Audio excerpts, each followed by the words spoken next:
Hi guys, welcome back. I'm Raf, and this video is going to be a little bit different. It's more of a how-to.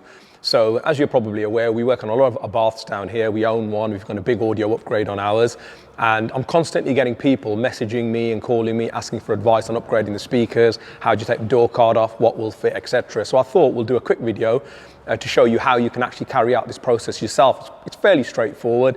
The car behind me, the actual owner of this car, is driven down from Cardiff. She actually won a competition with our good friends Abarth Club West Midlands, where she won a set of speakers supplied and fitted by ourselves. The speaker of choice is the Audison. It's a coaxial speaker. It's a fantastic upgrade. It works really well off the factory stereo, and down the line, if should you decide you want to amp it, it makes a huge difference. It can handle the power. So we've already done the driver side speaker on this car. And I just want to quickly show you, this is the factory speaker which was removed from the car. It's rated at 20 watts, it's a paper cone speaker, and not very good to be fair. And that's what we're putting in there. So this speaker has actually got a tweeter built in. So it's a nice simple upgrade.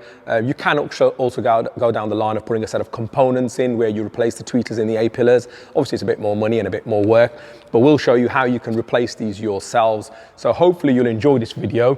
You will be able to see exactly what we've used in this video. So the process involves removing the door card, sound deadening the doors, which is very, very important. So sound deadening is vital.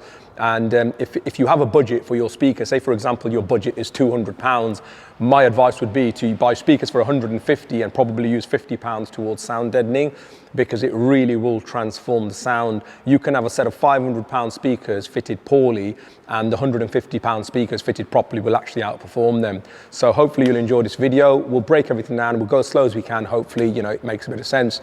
Thank you guys. Let's carry on.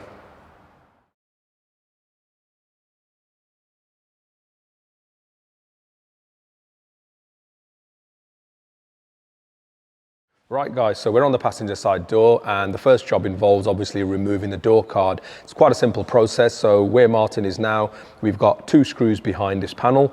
There's a little plastic trim. You can remove that. It's fairly straightforward. Remove the 2 hex screws behind it.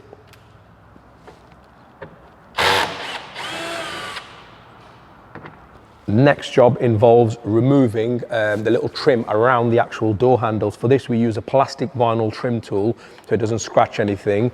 If you haven't got one, you can use a screwdriver, maybe wrap it up with a bit of tape. So that comes away. There's actually another little screw just behind here. Once that comes out, obviously keep these safe because you are going to need these later on. Now it's time to pull the actual door card off. Now we've actually got a tool which allows us to separate the door card, but if you haven't got this, you can get a plastic trim tool or a little flat blade behind it and just pop the whole door card off. There we are, it's coming away. Once it starts to release, it all comes away fairly easily.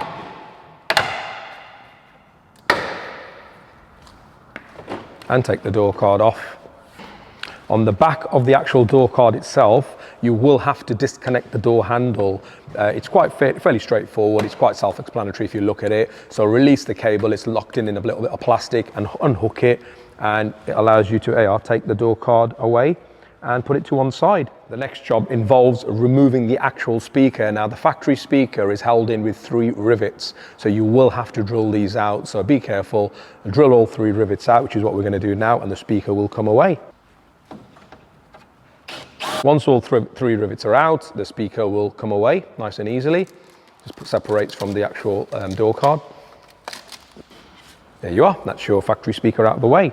Right, the next job involves removing this foam cover that's on the inside of the door card. Now, here, a lot of people just rip them off. Don't. Do what Martin's doing. We get a little blade, just push it down and sort of separate the adhesive on the back, and it should all come away in one piece. That way, when we put this back on, you will be able to put it back on. We get a lot of cars in where people have just cut through them, ripped them off. It is really important, to get it back on. Run it around all the edge, around all the adhesive, and eventually this will just pull away. Right, so once you've got enough of it away, we normally go around the whole bottom half of the actual cover. You can then fold this up and over on itself, a bit of masking tape, and stick it up, and then that will give you decent access to the outer skin of the door card, so you can sound deaden the car properly. There we are. You've now got really good access to the outer skin of the actual door card of the car, so we can sound deaden it properly. Right, so you can get many different types of sound deadening, guys. You can get Dynamat. What we're using is actually 3mm skins. We really like this product. It sticks really well. We like to cut it down so we can spread it out throughout the door. On our own Abarth, obviously we've gone comprehensive and we've done that every inch of outer skin, middle skin and the door card. Most customers, you can buy door kits, and a door kit will basically come with 2 sheets of this sound deadening material, and the idea is you put it behind the speakers. We're actually putting 2 sheets per side for this particular owner. So Martin's gonna just clean the inside of the door skin. We're using some brake cleaner, so give it a bit of a wipe down just so everything sticks well. Just a quick wipe. Right guys, so Martin's cleaned the outer skin of the actual door card, and as you can see how dirty these rags are, it's now ready for the sound deadening to be applied. So like I said, we're going to be using 2 sheets per side. So the driver's side's already been done, and we're now going to do the passenger side. We like to cut this down so it's easier to apply, and you can sort of spread it out and across the panels. So he's going to split it in half, and we're just going to spread it out. It's very easy to apply, guys. So peel the backing away. Push it in place, get it in place, and you know, if you stick it accidentally, you can remove it. And we actually use a roller, so we use a sound deadening roller, which allows us to sort of press it into place. Now we do sell these online, so if you do want one, we do sell these. So yeah, I'll quickly show you in putting one piece on, just so you can see how it goes.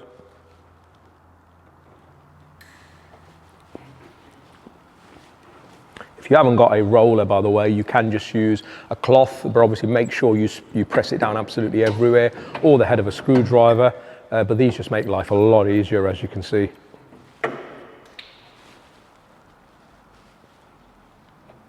And he's using a cloth himself now.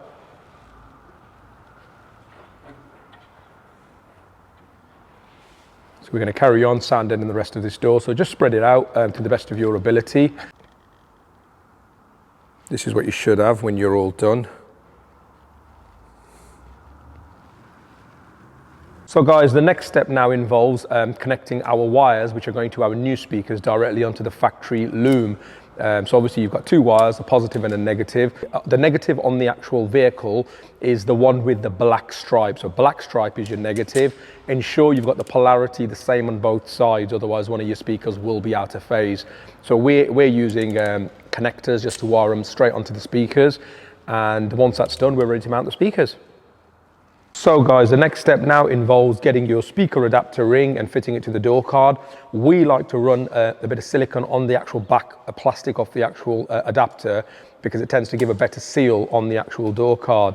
So yeah, we run a bit of silicone around it, and then we rivet it back in place using the original holes. Obviously, if you haven't got a rivet gun or rivets, then you know you can use nuts and bolts or whatever means you see fit, but just make sure it's a nice, strong, solid fit, because it makes a big difference. Right guys, so next step now involves putting the cover back down, pushing it back into place, so all the adhesive should just stick straight back on. And once this is back on, the next step involves getting the actual speaker adapter on. Because we like to use silicone on our speaker adapters, we like to cut a little ring just around where the speaker is going to go on this actual cover, because then it allows the actual speaker adapter to bond onto the actual metal skin of the car, so it's a better seal. So Martin's just cutting that out now, and then the adapter can go on and be riveted in place. Right, now the speaker adapter is ready to go in place. Lines up perfect with all the factory holes. So just got to put 3 rivets in. So guys, the final step is to actually fit the speaker on. So the adapter's all mounted. We're going to connect the connectors, wiring connectors up to the back of the speaker, put the speaker in place and screw it in. Once the speaker is screwed in place, ensure everything works and build the door card back up. Refitting the actual door card is simply a reversal of what we did for removing it, so fairly straightforward. I hope you guys find this video helpful. Please like this video, and if you think you'd like to have more how-to videos, let us know. Thanks guys.